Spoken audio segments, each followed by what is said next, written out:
crazy short person. Okay, I'm getting the thumbs up whenever I am ready, adjusting the mic from Val, who is like 1.5 feet taller than me. That's okay. Thanks, Val. All right, so I have a question for you guys. Anybody can answer except Danny. Why do chameleons and a few other lizards change color? Eli? Because they're emotions. Any other thoughts? What? Who are you pointing at? Oh, Alvin? What? Okay, so they can blend in with their environment. Anything else? Any other guesses why they change color?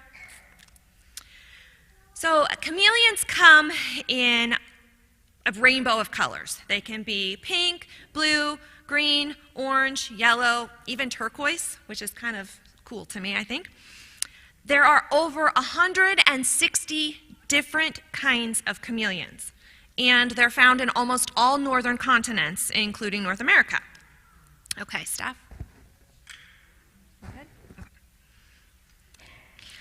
Now, many people think that chameleons disguise themselves to hide from predators. But did you know that they can run up to 21 miles an hour? So they can avoid most predators.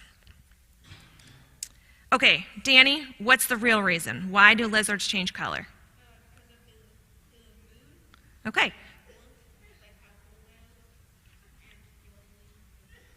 For other reasons, just because. Okay, so Danny said, if you didn't hear him, because of how they feel, to get warm or to change to the light, and just because they feel like it. So these are Danny's new lizards, Steph. Those ones, or those last ones were not, he would love those, but these are his new lizards. They are, the two green ones are his new anoles. They are named Barf and Belch, and if you get that, then you get it. If you don't, then you just think it's a weird little boy thing.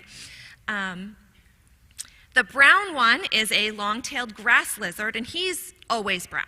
That's just the way he looks. Now, you can see how bright green Barf and Belch are here, right? Do you see how green they are? They're like, almost match Danny's shirt. They're really bright green. And Barf is the one that's underneath the brown one. If you see him up there, that one's Barf. And the one in the bucket coming out, that one is Belch.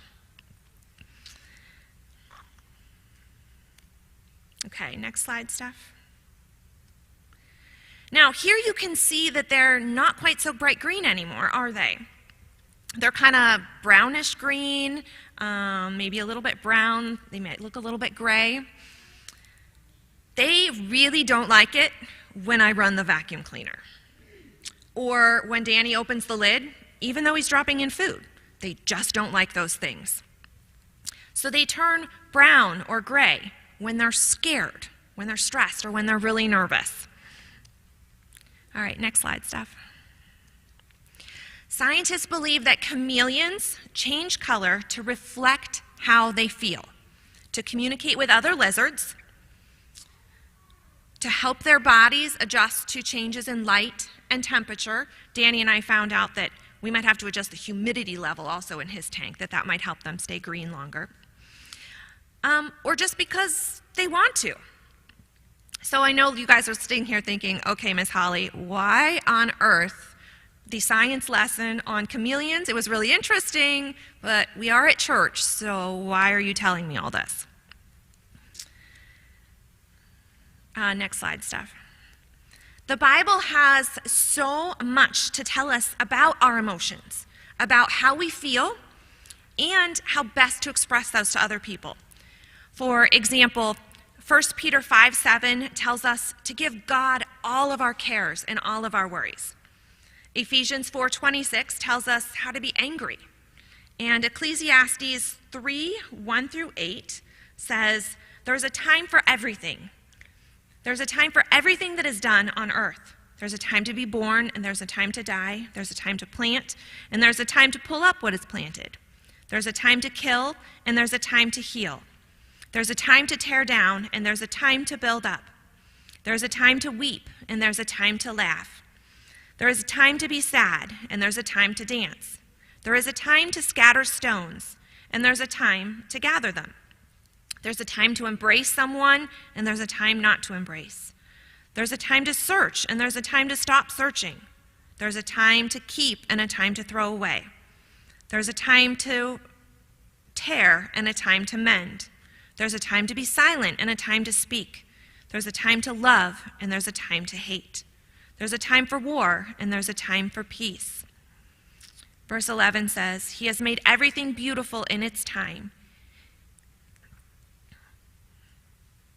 So I could go on and I could read verse after verse about our feelings and what the Bible says about it, but don't worry, Pastor Dan, I'm almost done. I won't do that.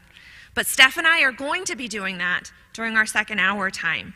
So I'll save that for class. The Bible teaches that every feeling and emotion we have is natural and normal. It's okay to be scared. It's okay to be sad. It's okay to get mad or get upset. But it's not okay to be mean or rude because we're upset, right? It's not okay to sit in our room and hide all day, every day, because something scared us 2 weeks ago, right?